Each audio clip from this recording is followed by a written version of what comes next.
ಈ breast cancer ಅಥವಾ ಸ್ತನ ಕ್ಯಾನ್ಸರ್ ಅಂತ ಹೇಳ್ತೀವಿ. ಇದು ನಾವು ಸಾಕಷ್ಟು ಫೀಮೇಲ್ಸಲ್ಲಿ ಜಾಸ್ತಿ ಹೆಚ್ಚಿಗೆ ನೋಡ್ತೀವಿ. ಮೇಲ್ಸಲ್ಲೂ ಕೂಡ ತುಂಬ ರೇರ್ ಆಗಿ ಬರ್ಬೋದು. ಯಾರಿಗೆ ಈ ಗೈನಕೋಮ್ಯಾಸ್ಟಿಯಾ ಅಂತ ಹೇಳ್ತೀವಿ, ಅಂದರೆ ಈ ಮೇಲ್ಸಲ್ಲಿ ತುಂಬ ಸ್ತನ ತುಂಬ ದೊಡ್ಡದಾಗಿದ್ದು ಅದು ಗೈನಕೋಮ್ಯಾಸ್ಟಿಯಾ ಇದ್ದಾಗ ಸೊ ಅವ್ರಿಗೆ ಬರುವಂಥ ಚಾನ್ಸಸ್ ಜಾಸ್ತಿ ಇರುತ್ತೆ. ಇನ್ನು ಹೆಚ್ಚಾಗಿ ನಾವು ನೋಡೋದು ಇದು ಫೀಮೇಲ್ಸಲ್ಲಿ. ಸೊ ಸ್ತನ ಕ್ಯಾನ್ಸರ್ ಅಂತಂದರೆ ಯಾವುದೇ ಸ್ತನದಲ್ಲಿ ಗಡ್ಡೆ ಇದ್ದರೆ ಮೊದಲು ಅದು ಕ್ಯಾನ್ಸರ್ ಗಡ್ಡೆನ ಅಲ್ವ ಅಂತ ನಾವು ಫಸ್ಟು ವೈದ್ಯರಲ್ಲಿ ಪರೀಕ್ಷಿಸ್ಕೊಳ್ಬೇಕು. ಯಾಕೆ ಅಂತಂದರೆ ನಾರ್ಮಲ್ಲಾಗಿ ಏನು ನಾವು ಗಡ್ಡೆಗಳು ನೋಡ್ತೀವಿ ಬ್ರೆಸ್ಟಲ್ಲಿ, ಇದನ್ನು ಫೈಬ್ರೋ ಅಡಿನೋಮಾ ಅಂತ ಹೇಳ್ತೀವಿ ಅಥವಾ ಫೈಬ್ರೋ ಅಡಿನೋಸಿಸ್ ಅಂತ ಹೇಳ್ತೀವಿ. ಇದು ಕ್ಯಾನ್ಸರ್ ಅಲ್ಲದೆ ಇರತಕ್ಕಂಥ ಗಡ್ಡೆಗಳು. ಇದನ್ನು ವೈದ್ಯರು ಪರೀಕ್ಷೆ ಮಾಡಿದಾಗ ಗೊತ್ತಾಗುತ್ತೆ. ಆದರೆ ಯಾವುದೇ ಗಡ್ಡೆ ಬಂದು ಬ್ರೆಸ್ಟಲ್ಲಿ ಅದು ತುಂಬ ನೋವಿರ್ತಕ್ಕಂಥದ್ದು, ಕೆಂಪಗೆ ಆಗ್ತಕ್ಕಂಥದ್ದು, ಅಥವಾ ನಿಪ್ಪಲಲ್ಲಿ ಏನಾದರೂ ಡಿಸ್ಚಾರ್ಜಸ್ ಇರ್ತಕ್ಕಂಥದ್ದು, ರಕ್ತ ಬರ್ತಕ್ಕಂಥದ್ದು, ಕೀವು ಬರ್ತಕ್ಕಂಥದ್ದು, ಅಥವಾ ಇನ್ವರ್ಟೆಡ್ ನಿಪ್ಪಲ್ ಅಂತ ಹೇಳ್ತೀವಿ.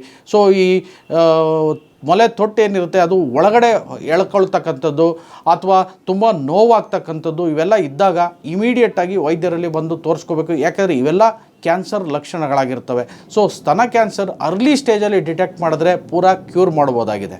ಕ್ಯಾನ್ಸರ್ಗೆ ಸಾಕಷ್ಟು ಜನಕ್ಕೆ ಎಷ್ಟೋ ಟ್ರೀಟ್ಮೆಂಟ್ ಇಲ್ಲ, ಕ್ಯಾನ್ಸರ್ ಬಂದ ಮೇಲೆ ಸಾವೇ ಖಚಿತ ಅನ್ನೋ ಥರ ಸಾಕಷ್ಟು ಜನ ಖಿನ್ನತೆಗೆ ಒಳಗಾಗ್ತಾರೆ. ಆದರೆ ಇದು ಹಾಗಾಗಿಲ್ಲ. ಯಾಕೆಂದರೆ ಅರ್ಲಿ ಸ್ಟೇಜಸ್ಸಲ್ಲಿ ನಾವು ಕ್ಯಾನ್ಸರ್ನ ಸ್ಕ್ರೀನಿಂಗ್ ಮೂಲಕ ಆಗಲಿ ಅಥವಾ ಸಿಮ್ಟಮ್ಸ್ ಮೂಲಕ ಆಗಲಿ ಒಂದು ಅವೇರ್ನೆಸ್ ಮೂಲಕ ಆಗಲಿ ಡಿಟೆಕ್ಟ್ ಮಾಡಿದಾಗ ಸೊ ಇದಕ್ಕೆ ಟ್ರೀಟ್ಮೆಂಟ್ ಸಾಕಷ್ಟು ಕ್ಯಾನ್ಸರ್ಗಳಿಗೆ ಇದೆ. ಸೊ ಹಾಗಾಗಿ ಅರ್ಲಿ ಸ್ಟೇಜಸ್ಸಲ್ಲಿ ಕ್ಯಾನ್ಸರ್ನ ನಾವು ಐಡೆಂಟಿಫೈ ಮಾಡೋದು ತುಂಬ ಮುಖ್ಯ ಆಗಿದೆ. ಸೊ ಇದರಲ್ಲಿ ಮೊದಲು ಐಡೆಂಟಿಫೈ ಮಾಡಿದಾಗ ಕ್ಯಾನ್ಸರ್ಗೆ ಹಲವಾರು ಟ್ರೀಟ್ಮೆಂಟ್ಗಳಿದೆ. ಮೆಡಿಕಲ್ ಮ್ಯಾನೇಜ್ಮೆಂಟ್ ಇರುತ್ತೆ, ಸರ್ಜಿಕಲ್ ಮ್ಯಾನೇಜ್ಮೆಂಟ್ಗಳಿರುತ್ತೆ. ಸೊ ಈ ಮೆಡಿಕಲ್ ಮ್ಯಾನೇಜ್ಮೆಂಟಲ್ಲಿ ಏನಂದರೆ ಕೀಮೋಥೆರಪಿ ಇರುತ್ತೆ, ರೇಡಿಯೋಥೆರಪಿ ಇರುತ್ತೆ. ಇದನ್ನು ಯಾವ ಸ್ಟೇಜ್ ಅಂತ ಕ್ಯಾನ್ಸರ್ನ ನಾವು ಡಿಟೆಕ್ಟ್ ಮಾಡಿದಾದಮೇಲೆ ಇದಕ್ಕೆ ನಾವು ಯಾವ ರೀತಿಯಾಗಿ ಟ್ರೀಟ್ಮೆಂಟ್ ಕೊಡಬೇಕು ಅಂತ ನಾವು ವೈದ್ಯರು ಡಿಸೈಡ್ ಮಾಡ್ತೀವಿ. ಯಾಕಂದರೆ ಕೀಮೋಥೆರಪಿ ಅಂದರೆ ಮೆಡಿಸಿನ್ಸನ್ನು ಕೊಡ್ಬೋದು.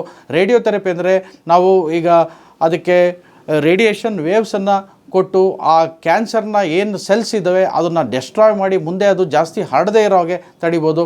ಸೊ ಹಾಗೆ ಸರ್ಜಿಕಲ್ ಮ್ಯಾನೇಜ್ಮೆಂಟ್ ಕೂಡ ಇದೆ. ಅಂದರೆ ಈ ಕ್ಯಾನ್ಸರ್ ಗಡ್ಡೆ ಅದರ ಜೊತೆಗೆ ಅದು ಎಷ್ಟು ಸ್ಪ್ರೆಡ್ ಆಗಿರುತ್ತೆ, ಈಗ ಸದ್ಯಕ್ಕೆ ಲಿಂಫ್ ನೋಡ್ಸ್ ಇರ್ಬೋದು ಅಥವಾ ಬೇರೆ ಅಂಗಾಂಗಗಳಿಗೆ ಎಲ್ಲೆಲ್ಲಿ ಸ್ಪ್ರೆಡ್ ಆಗಿರುತ್ತೆ, ಇನ್ ಕೇಸ್ ಅದನ್ನು ಸರ್ಜರಿ ಮೂಲಕ ತೆಗೆದು ಅದು ಮುಂದೆ ಇನ್ನೂ ಜಾಸ್ತಿ ಆಗದೇ ಇರೋಗೆ ಕೂಡ ತಡೆಯುವಂಥ ಚಾನ್ಸಸ್ ಇದೆ. ಸೊ ಹಾಗಾಗಿ ಅರ್ಲಿ ಸ್ಟೇಜಸ್ಸಲ್ಲಿ ನಾವು ಕ್ಯಾನ್ಸರ್ನ ಡಿಟೆಕ್ಟ್ ಮಾಡಿದ್ರೆ ಸಾಕಷ್ಟು ಕ್ಯಾನ್ಸರ್ಗಳನ್ನ ಗುಣಪಡಿಸ್ಬೋದಾಗಿದೆ.